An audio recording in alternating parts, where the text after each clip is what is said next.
सबसे पहले हम क्या देखेंगे विशेषण का अर्थ। अर्थ क्या होता है विशेषण का?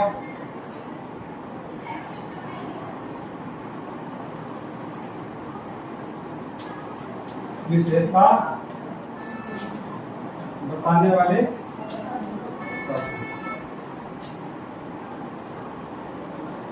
तो ये शब्द है विशेषता किसकी बताएंगे? किसकी बताएंगे? विशेषण शब्द विशेषता किसकी बताते हैं? संज्ञा और एक तो होता है संज्ञा और दूसरा क्या होता है? सर्वनाम। तो ये बताओ, सबसे पहले आपको मालूम है संज्ञा किसे कहते हैं? किसी व्यक्ति, वस्तु और स्थान ये नाम को क्या कहते हैं? संज्ञा। जैसे व्यक्ति में कौन हो सकता है? व्यक्ति में कौन हो सकता है? व्यक्ति में किसी का भी नाम हो सकता है, जैसे राम। यहाँ पे ये जो सीता शब्द है ये व्यक्ति है क्या? तो क्या है? सीता क्या है? व्यक्ति है नहीं है? व्यक्ति है। क्यों? क्योंकि जब हम व्यक्ति की बात करेंगे तो इसमें हम दोनों को पढ़ेंगे। किसको? पुरुष को स्त्री को। दोनों को हम पढ़ेंगे, पुरुष और स्त्री। जैसे ये एक शब्द होता है मानव, तो मानव शब्द में भी दोनों ही आते हैं। कौन कौन? पुरुष और स्त्री। इसके बाद में क्या हम इसमें जानवरों के नाम पढ़ सकते हैं? क्यों? व्यक्तिवाचक में तो आएंगे ना, नहीं आएंगे क्या? इसके बाद में वस्तु, जैसे वस्तु में जैसे पुस्तक है, पंखा। स्थान जैसे जयपुर।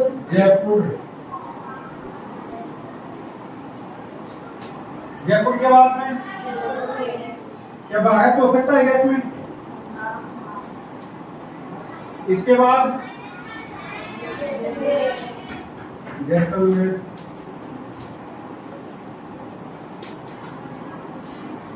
अब जैसे सर्वनाम किसे कहते हैं? संज्ञा के स्थान पर काम आने वाले शब्दों को क्या कहते हैं? सर्वनाम।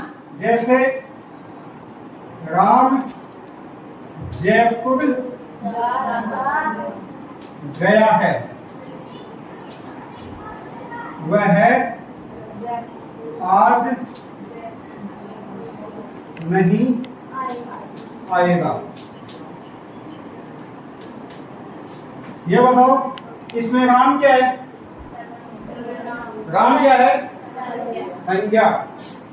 क्यों? क्योंकि किसी का नाम है। संज्ञा का मतलब क्या होता है? संज्ञा का अर्थ ही क्या होता है? दूसरा नाम क्या होता है? नाम। तो यहाँ पे क्या है? राम किसका नाम है? किसी एक व्यक्ति का नाम है।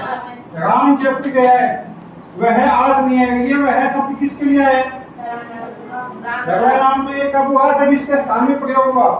लेकिन यह वह शब्द किसके लिए है? राम के लिए। राम क्या है? संज्ञा। तो संज्ञा के स्थान पर काम आने वाले शब्द क्या कहलाते हैं? सर्वनाम। तो अब ये जो अपने पास में क्या है? विशेषण। ये किसकी विशेषता बताते हैं? संज्ञा और सर्वनाम। जैसे मेरे पास काला पेन है। मेरे पास काला पेन है, तो इसमें ये बताओ विशेषण क्या है? काला। क्यों? ये विशेषता किसकी है? पेन की। तो ये पेन क्या है? संज्ञा है या सर्वनाम? और संज्ञा की विशेषता बताने वाले शब्द क्या कहलाते हैं? संज्ञा की विशेषता बताने वाले शब्द। संज्ञा और सर्वनाम दोनों की विशेषता बताने वाले शब्द क्या कहलाते हैं? विशेषण। ठीक है, यहाँ पे काला क्या है? विशेषण। जैसे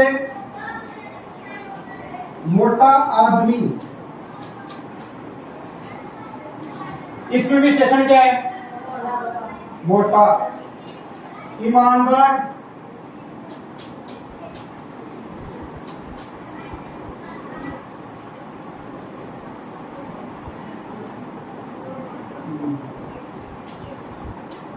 इसमें ईमानदार बच्चा, इसमें संज्ञा क्या है? बच्चा। और विशेषण ईमानदार। ठीक है, मिटा दे इसको।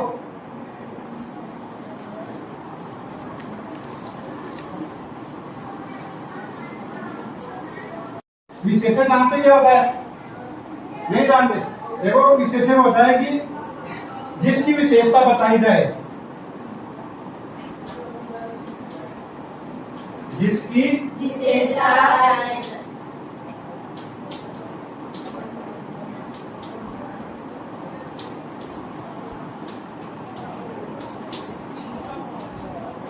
वह विशेषण कहलाता है।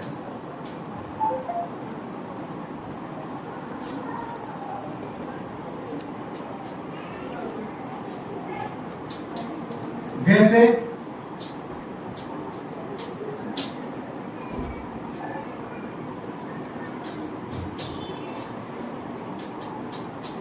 यहाँ पे क्या लिखा हुआ है? काला सांप। अब ये बताओ कि सांप, काला की विशेषता सांप है या सांप की विशेषता काला है? सांप की विशेषता काला है। तो सांप क्या है यहाँ पे?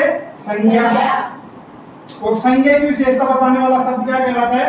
विशेषण। इतना तो मैंने आपको बताया। अब यहाँ पे क्या लिखा है कि जिसकी विशेषता बताई जाए वह विशेषण कहलाता है। तो इसमें किसकी विशेषता बताई गई है? सांप की। तो यहाँ पे सांप क्या होगा? विशेषण। जैसे दूसरा देखो,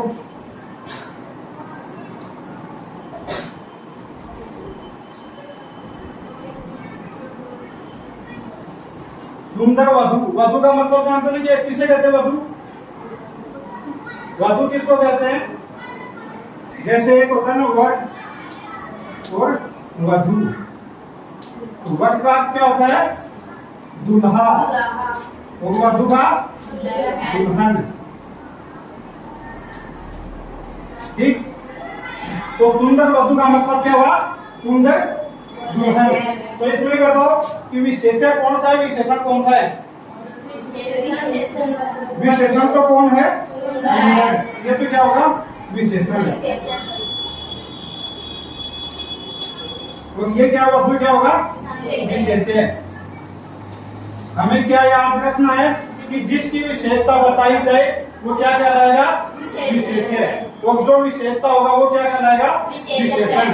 जैसे दूसरा बताओ, जैसे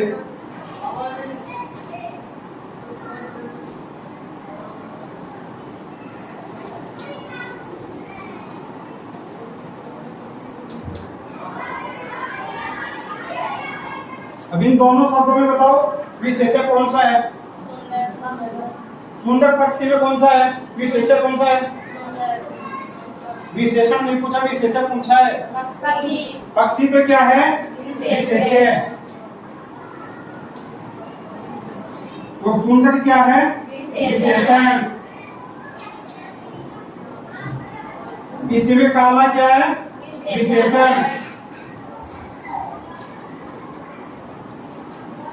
और हिरण क्या है?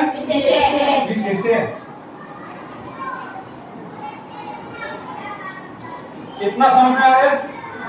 तो इसके बाद एक शब्द और होता है, वो क्या कहलाता है? पर विशेषण। जानते? पर विशेषण नहीं पता? पर विशेषण क्या होता है कि विशेषण की विशेषता बताने वाले शब्द को क्या कहते हैं? पर विशेषण। तो हमें लिखना है यहाँ पे विशेषण की विशेषता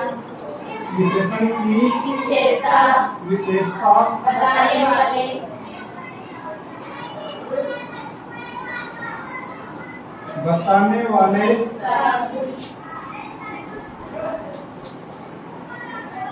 शब्द को पर विशेषण कहते हैं।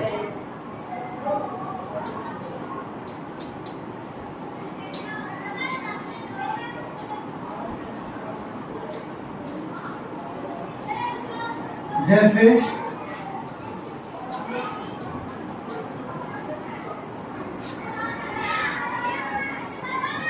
मोहिनी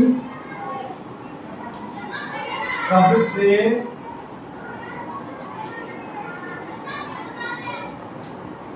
सुंदर लड़की है। ठीक, अब यहाँ पे ये बताओ विशेषता किसकी बताई गई है? मोहिनी की। और विशेषता क्या है? सुंदर है। अब ये बताओ कि यहाँ पे क्या लिखा है कि विशेषण की विशेषता बताने वाले शब्द है। तो विशेषण की विशेषता क्या होगी? जैसे ये तो क्या हुआ? सुंदर दिया है विशेषण।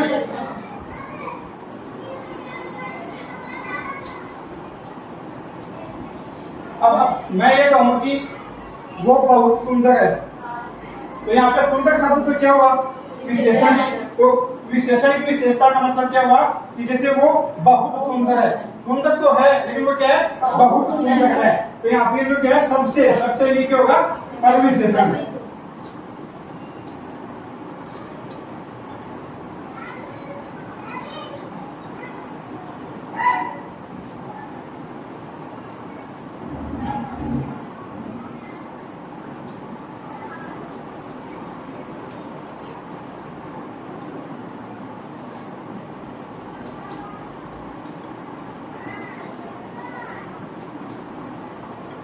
वह बहुत तेज दौड़ता है। तो इसमें बताओ विशेषण कौन सा है? परविशेषण कौन सा है? ये क्या है? संज्ञा या सर्वनाम? सर्वनाम। विशेषण कौन सा है? तेज।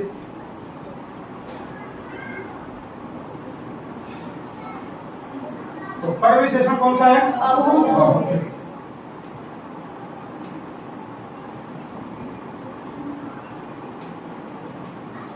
तो समझ में आ गया परविशेषण क्या है? विशेषण को मुख्य रूप से मुख्यतः 4 भागों में बांटा गया है।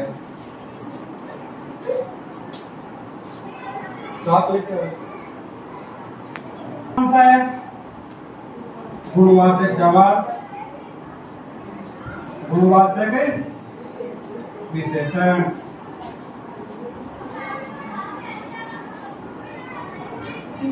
नंबर 2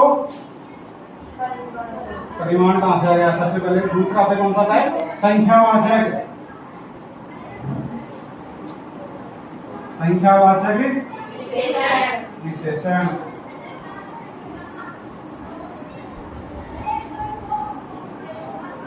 नंबर 3 पे कौन सा आता है?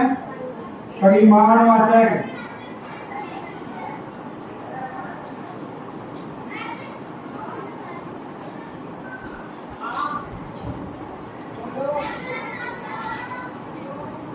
नंबर 4 से बताओ कौन सा आता है?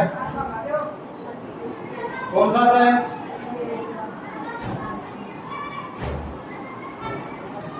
संकेतवाचक।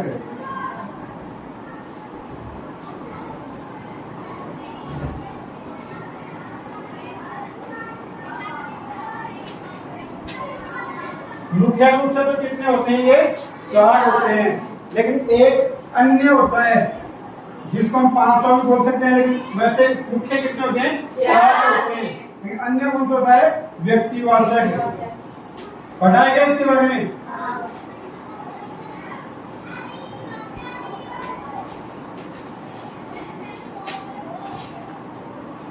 तो विशेषण के कितने भेद होते हैं? 4। पहला गुणवाचक, दूसरा संख्यावाचक, तीसरा परिमाणवाचक, संकेतवाचक। सबसे पहले कौन सा पढ़ेंगे? गुणवाचक। गुणवाचक।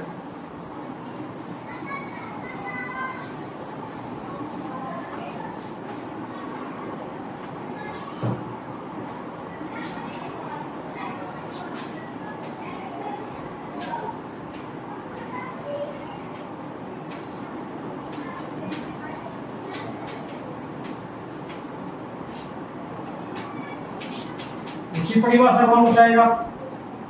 गुणवाचक विशेषण किसे कहते हैं?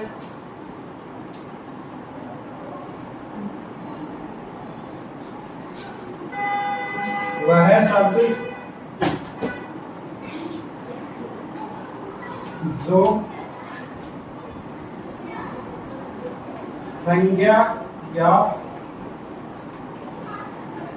सर्वनाम की गुण दशा स्थिति दोष रंग आकार आदि के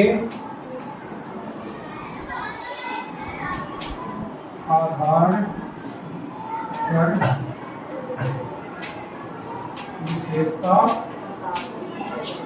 बताते हैं। वह क्या कहलाते हैं?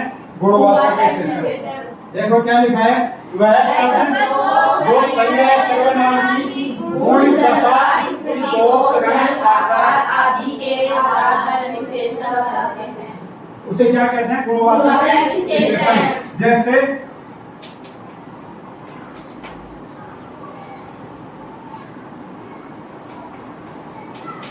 बाजार में मोटा हाथी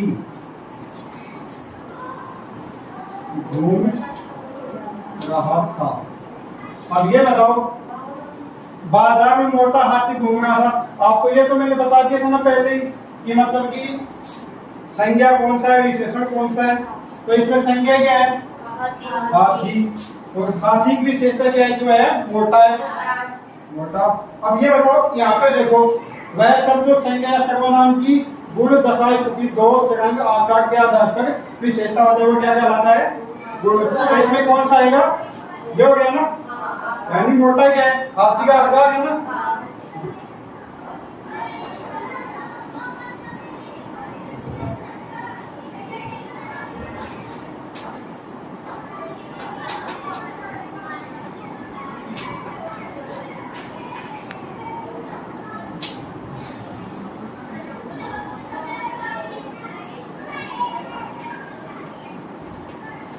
जंगल में काले हिरण बड़े पड़े हैं, तो इसमें जंगल में काले हिरण बड़े, तो हिरण क्या है? संज्ञा। और काले क्या है? इसकी विशेषता। तो यहाँ पे किसके आधार पे हुआ है? अभी काला क्या है? रंग है ना। तो किसके आधार पे हुआ है? रंग के आधार पर। तो ऐसे ही दशा के आधार पर, स्थिति के आधार पर, दोष का मतलब क्या होता है? कमी। जैसे मैं कहूँ कि वह है कमजोर बच्चा है, जब मैं कहूँ कि कक्षा में राहुल सबसे कमजोर बच्चा है, तो मैं यहाँ पे उसकी क्या निकाल रहा हूँ? कमी निकाल रहा हूँ ना। ये बच्चा क्या है? कमजोर है। तो ऐसे ही उसमें क्या है? दोष है। तो उसमें दोष क्या है? कि वह क्या है? कमजोर है। तो आप कोई भी उदाहरण आए गुणवाचक का तो कर सकते हो ना। ठीक। इसके बाद में कौन सा है दूसरे नंबर पर? संख्यावाचक विशेषण।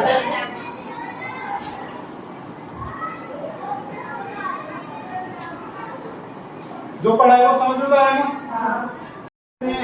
तो जिसकी हम गणना करेंगे वो क्या होता है? संख्या। तो इसमें हमें क्या करना होगा? गणना। गणना का मतलब है गिनना या गिनती करना। ठीक है।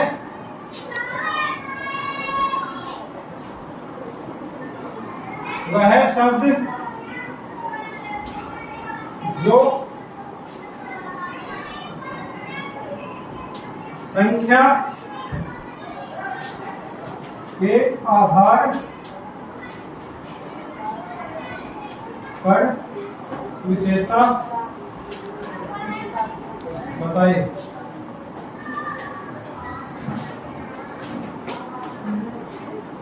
इसके भी दो भेद होते हैं। संख्यावाचक विशेषण के कितने भेद होते हैं? दो। पहला कौन सा है?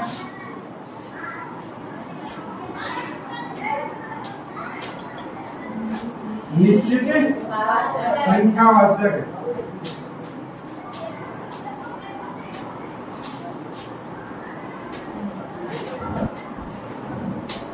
तो दूसरा कौन सा होता है? अनिश्चित।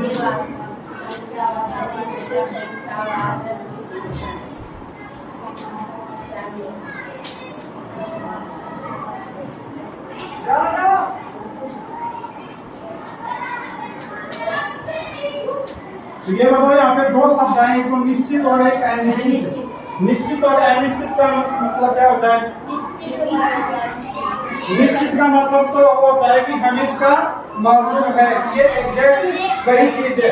और अनिश्चित का क्या होता है कि जिसका हमें पूर्णतः मालूम नहीं होता है कि यह है, संभव नहीं होता कि ये चीज है या नहीं है।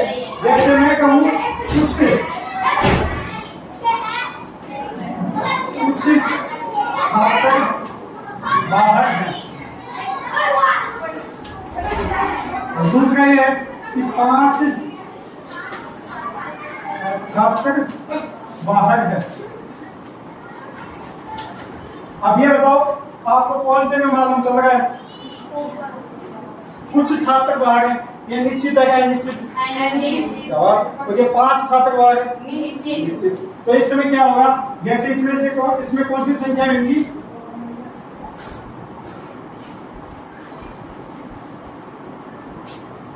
जैसे 1 2 3 ऐसे इसमें गिनती होगी। और इसमें जैसे कुछ कम ज्यादा हो गया, छुट्टी हुई।